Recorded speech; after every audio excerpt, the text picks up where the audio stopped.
Alright guys, Anthony Cox here. Thank you for joining me for this part of the bike maintenance repair series. I'm going to tell you guys how to, show you guys the best that I know how to adjust the shifters. Alright, other than the brakes being out of adjustment, generally the next biggest thing is the shifters, okay? They're generally way out. So let me explain a couple things about your gears and your shifters, because not everyone knows what all these things are. Up front on your handles, you're going to have your shifters. You're going to have your shifters for your front set of gears, or sprockets, whatever you want to call them, and you're going to have your one for your rear, okay? It should be pretty obvious. I'm sure you've shifted them. The ones in front take a lot of action, a lot of movement to shift, plus there's some bikes only have one gear up here, so they don't even have a shifter for this. My wife's Cruiser does not have changeable front gears, she just has the single. This bike has 3 front gears, alright? And that's, I think the most I've ever seen is 3 in the front. Now in the rear, I've seen 5, 6, 7, I don't know if I've seen 8, but I've seen 5, 6, and 7 on the back sprockets, okay? So this would be your rear derailleur. The derailleur is the mechanism which actually shifts the gears, okay? So you have your shifter and your derailleur, okay?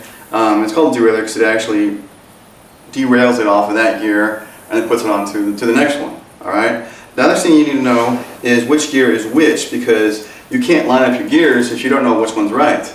So I've asked people before, what gear are you in? And they look at their shifter and they're like, well, I'm in 3rd gear. I'm like, no, that's the gear you're supposed to be in, but what gear are you actually in? And they're like, huh? Alright, so these gears right here, the gear that the chain is on is the gear that you are actually in. Not the gear that you shouldn't necessarily supposed to be in, but the gear that you are actually in. Okay? That being said, whether it's the front set of sprockets or your rear set, you start from the inside of the bike and count outwards. So this is 1, 2, and 3. Okay?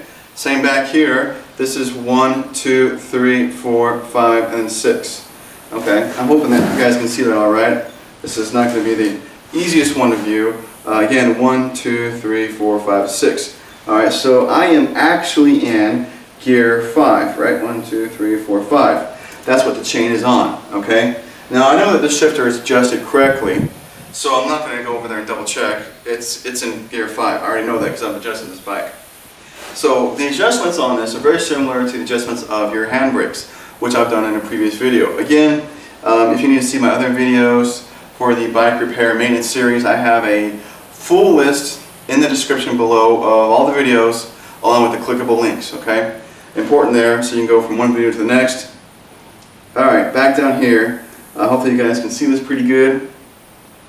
You have your cable lock right here, which actually holds the cable in place, and most of the time you don't need to mess with this.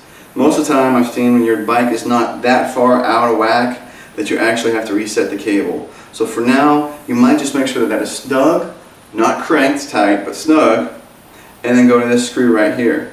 This screw right here is your fine adjustment screw, just like the same screw at the top of your brakes that you can adjust to tighten or loosen your brake tension. So what you want to do is, let's assume that your bike does say gear 5 right there, okay? And then you're in gear 5 here. So we're going to pedal the bike slowly, and see, it's quiet. There's no clicking. It doesn't sound like it's trying to change gears. The only clicking you're hearing is when the tire coat is going by itself. Is that there's a little I'm not sure. There's a locking spindle. I guess that's the best way to explain it on the inside of that rim, which allows it to turn, then not being locked to the chain. When this is spinning, it's not forcing this to go, so you can pedal backwards or let it coast. Okay. So there's a locking spindle inside there. That's the only clicking you should hear when you're pedaling forward, okay? Now let's make this shift incorrectly for a minute, okay? You see this right here? I'm going to unscrew it, and a lot of times you don't know which way it's trying to go. You don't know if you're trying to go up in a gear or down in a gear. You just hear it clicking like it's trying to change gears, which is not good. So you need to remember which way you turn this nut, okay? So start in one direction and see if that's making the problem worse or better, and go from there, alright? So I'm going to unscrew it, 1, 2, 3, which is excessive, okay? Guys, you should really only turn it maybe a half a turn at a time. But I'm doing this to prove a point. Now I'm going to pedal, and I can hear it clicking and you can see it jumping. Okay, she's trying to change gears, and it did change gears. It put me into 4th gear, all right? So now I'm going to know 1, 2, 3, we're pretty close, and we're going to pedal, and let's hope it goes back. All right, now it went back into place. Nope, almost did. You need to go a little bit further. There we go. And now you see it's in the right gear. It's actually in gear 5. So by unscrewing it, okay, I went down in gears to 4th gear. And by screwing it back in, I came back down to 5th. And right now, it sounds really good.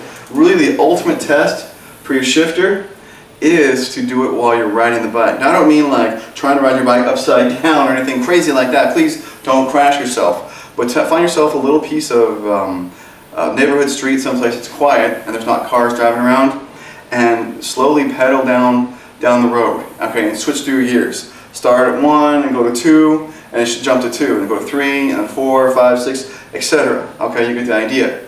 And pay attention and listen very closely that you should click the gear and then it should change. You should click the gear and then it should change. Alright? Now if you're having troubles changing gears, going like it switches gears down easy but not up, well again, make this adjustment and make a fine adjustment. Do a half of a turn, not a whole turn, or maybe even less, alright? Do the fine adjustment. Also know this, guys, for you perfectionists and OCD guys, a little bit like myself, your less expensive bikes, like your big box store bikes, generally most all of them, they have so-so shifters and derailleurs, okay? They're not really nice. It's one of the advantages of buying the fancy bike store bikes, which cost, 5 times more. They all have nicer components on it, they just do. So do not expect this inexpensive shifter and derailleur to shift perfect. It's not going to. You can get it close. Get it where it's close, where it works well, but do not expect perfection, okay? Just remember that, because that'll save a lot of grief and headache for some of you guys who are real perfectionists and frustration. So just let it go, alright? Alright, so I went through the adjusting of that. Riding around, I feel like I'm forgetting something. Oh, I am forgetting something. There are stops. Your front derailleur works in the same manner, okay? There'll be an adjustment on that as well, alright? And then there are high and low screws. You're going to see them right here. Actually, I hope you can see them on the camera. There's one there and one there. And this derailleur protector right here, this guard, if you're messing with those screws, you're going to have to take the guard off on this bike. The guard is actually a very good thing to protect you from getting hit by trees and other things when you're mountain biking, rocks if you crash, but it gets in the way from doing a lot of different things. Take that off on this bike, or if you have another bike that has one on there, get it out of the way. And then go to these screws. Now you might not have to touch these screws, okay?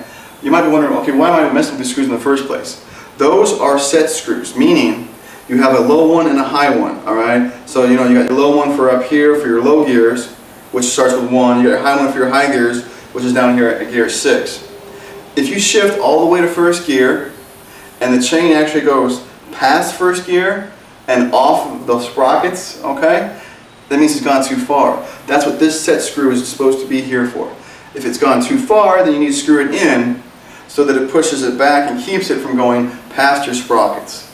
Same idea when you get to your high gear. If you go all the way down your high gear, if you're going, 1, 2, 3, 4, 5, 6, and it jumps off, you need to adjust that stop so it can't jump off. You don't want to be going somewhere on a bike ride and shifting your gears and the chain jump off. Now, sometimes things happen, you hit something or something like a rock, or you're bouncing or something like that, and it gets thrown off. I'm talking about on pedaling on regular smooth ground, okay? So do that while you're testing the shifting. Make sure when you're making sure that the gears are shifting correctly, is go from first all the way from the top to the bottom and make sure the chain is not jumping off. If your chain isn't jumping off, then don't worry about the screws. There's actually a better chance you're not going to have to mess with these. There's a good chance that these are kind of already in place correctly, alright? So now I'm done with the shifter maintenance there for you guys. I hope you enjoyed this video. I hope it taught you a lot about the bike and how it works and how to get it to work right for you and not have this bike that you hate or your kids hate because nothing on it works right. Alright, so guys, please subscribe to the channel. Check in the description down below for clickable links to the entire bike repair series and a link to my website, greatwhiteninja.com, where I'll have an entire page dedicated for bike repair and maintenance. Thanks again.